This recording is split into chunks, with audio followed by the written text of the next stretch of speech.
हमारे गेस्ट हमें ज्वाइन कर चुके हैं, सीनियर नायब सदर हैं लाहौर चैम्बर ऑफ कॉमर्स के तनवीर अहमद साहब। बहुत शुक्रिया तनवीर साहब प्रोग्राम में वक्त देने के लिए। तनवीर साहब, हमने देखा कि पहले हुकूमत की जानिब से कुछ अर्सा पहले जब आज से 10-15 साल पहले सीएनजी का बहुत चला था एक ट्रेंड, और लोग जो ना सीएनजी सिलेंडर्स लगवा रहे थे अपनी गाड़ियों में। उसके बाद हुकूमत ने पहले वो ट्रेंड लेके आई, उसके बाद फिर सीएनजी का मामला ही ख़त्म हो गया।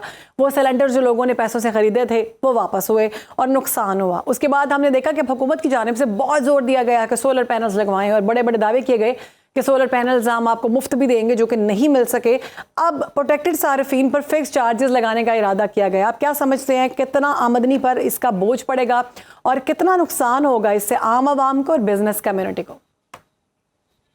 जी बहुत शुक्रिया जी। एक तो मैं ये समझ के ये जो इस वक्त हमारी हमारी आवाम के ऊपर और हमारे जो इंडस्ट्री के ऊपर जो एक्सपेरिमेंट जो पिछले सालों से हो रहे हैं, कभी जो है वो गैस की जो है उसके ऊपर वर्किंग के ऊपर कहते हैं कि इंसेंटिव दिया, फिर उसको वापस ले लिया, और जिस तरह फिर बिजली को बढ़ाने में जो है उनको बोला कि आप कैप्टिव पावर को ख़त्म करें, गैस को ख़त्म करके बिजली की तरफ आए। लोगों ने उसके ऊपर अपनी जो है अपनी लोड्स को बढ़ाया, सब कुछ किया, फिर जो है वो भी ख़त्म हो गया। और बिजली के प्राइसेस जो कि आईपीपीएस के साथ इनके साथ जो तय हुए थे, उसके जो साइड इफ़ेक्ट्स हुए वो आपने और हमने देखे।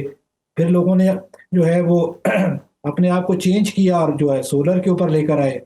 तो मेरे ख्याल में जो है जिस तरह की भी जो है अगर आवाम को जिधर भी कोई रिलीफ का जो जब भी वक्त आता है, तो मेरे ख्याल में वो इतनी शॉर्ट टर्म जो है वो पॉलिसीज बनाई जाती हैं, जिसके बाद ना तो उसका फायदा हमारी आवाम को होता है और ना ही जो है कि हमारी इंडस्ट्री को होता है।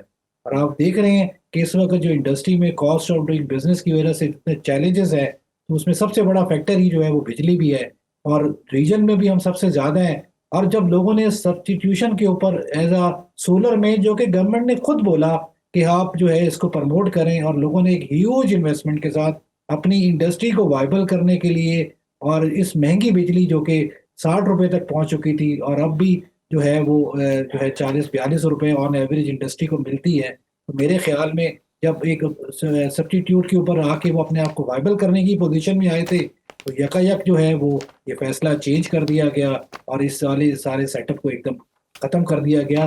तो मैं यही समझता हूँ कि जितना जो है ना लॉन्ग टर्म प्लानिंग के ऊपर हमेशा से काम होना चाहिए, जिसके लॉन्ग टर्म प्लानिंग ना होने की वजह से जितने नुकसानात हमें हुए, हमारे पाकिस्तान को हुए हैं, हमारी इंडस्ट्री को हुए हैं, हमारे जितने सारिफ भी हैं, और जो एक उनको एक थोड़ी सी ठंडी सांस मिली थी, आज उनसे वो भी वापस ले ली गई। ठीक है, आप क्या समझते हैं कि ये पॉलिसी गर्दिशी कर्ज कम करने की मौसर हिकमत अमली है या आर्जी माली बंदोबस्त किया गया है? जी मैं तो समझता हूँ कि इसके भी बड़े साइड इफेक्ट्स जो हैं वो मैं इसको दूर देख रहा हूँ। फॉर द टाइम बिंग तो शायद गवर्नमेंट अपना जो है टारगेट अचीव कर ले, जो एक्सेस बिलिंग करके नेट मीटरिंग को बंद करके।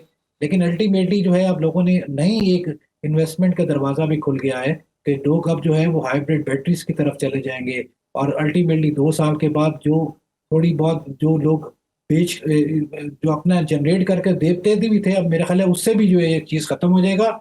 और मैं ऐसे समझता हूँ साथ साथ इसके ऊपर हमारे जो हमारा फॉरेन एक्सचेंज है उसके ऊपर भी बहुत बड़ा एक हर्ज आएगा, और उसमें आएगा क्योंकि लोग जो है नई इंपोर्ट के ऊपर जाएंगे, बैटरीज के ऊपर, पावर हाइब्रिड सिस्टम्स के ऊपर। अल्टीमेटली हमारा फॉरेन एक्सचेंज भी उसमें फिर आया होगा। पहले भी हमने जो है ह्यूज एक अपना फॉरेन एक्सचेंज जो सोलर सिस्टम पे लगाए, अब जो है वो एक नया चीज भाव का इजाफा हो जाएगा। तो मेरा नहीं ख्याल कि इसका जो है वो दूर दराज जो है को गवर्नमेंट को भी फायदा हो, और अल्टीमेटली आवाम तो जो है वो पहले भी पिस रही थी और वो फिर दोबारा पिसती रहेगी। ठीक है। अच्छा, सनत और घरेलू सार्फिन के दरमियान जो तवाज़ुन कायम किया जा सकता है इन तमाम तर मामलात में, क्योंकि जो सनत या मिल्स मालिकान होते हैं उनकी जानिब से बड़े पैमाने पर बिजली इस्तेमाल की जाती है और बड़े पैमाने पर सोलर्स की इन्वेस्टमेंट की गई है, लेकिन उस पर जब नेट मीटरिंग पर ये टैक्स लग गया है तो कितना नुकसान पहुंचेगा सनतकारों को? देखिए जैसे मैंने आपको पहले भी बताया कि एक्चुअली देखिए हम पूरे रीजन में वाइबल है ही नहीं एज इंडस्ट्री चलाने में। अभी 2-3 दिन पहले भी एक सर्वे रिपोर्ट आई थी जिसके मुताबिक इस चीज को उन्होंने पूरे दुनिया ने एडमिट किया कि पाकिस्तान में कॉस्ट ऑफ डूइंग बिजनेस जो है वो 34% ज्यादा है पूरे ऑल कंट्रीज के लिहाज से। तो जहां पर जो है वो 34% ज्यादा के ऊपर आपकी कॉस्ट है, उधर आप कैसे जो है ये बात करेंगे कि हम अपनी लोकल इंडस्ट्री को भी वाइबल बनाएं, और इसके साथ साथ जो फॉरेन डायरेक्ट इन्वेस्टमेंट के ऊपर भी हम लोगों को अट्रैक्ट करें। तो मेरे तो ख्याल में जो हमारे बेसिक जो चीज़ों में से और भी चीज़ें हैं, जैसे मार्कअप भी है, जैसे टैक्सेशन भी है, लेकिन हम तो ये बिजनेस कम्युनिटी ये सोचती थी कि ग्रेजुअली ये वाले पुराने मसाइल हल होते जाएंगे और फिर नए जो है उसके जो बाकी रह जाएंगे उसके ऊपर काम होगा। लेकिन मैं समझता हूँ आज हम फिर वहीं पर आकर खड़े हो गए हैं कि ठीक। जो है बिजली वाले मैटर में भी, कि जहाँ पर बिल्कुल हम ठीक शुरू है, से खड़े इससे थे आम और आवाम हम को ये और अपनी सनअतकारों को इंतहाई नुकसान पहुंचेगा और पहले लोगों से इन्वेस्टमेंट करवाई गई और उसके बाद सारी सूरत आपके सामने। बहुत शुक्रिया। हमारे साथ मौजूद थे तनवीर अहमद साहब और इस सारे मामले के हवाले से गुफ्तगू कर रहे थे।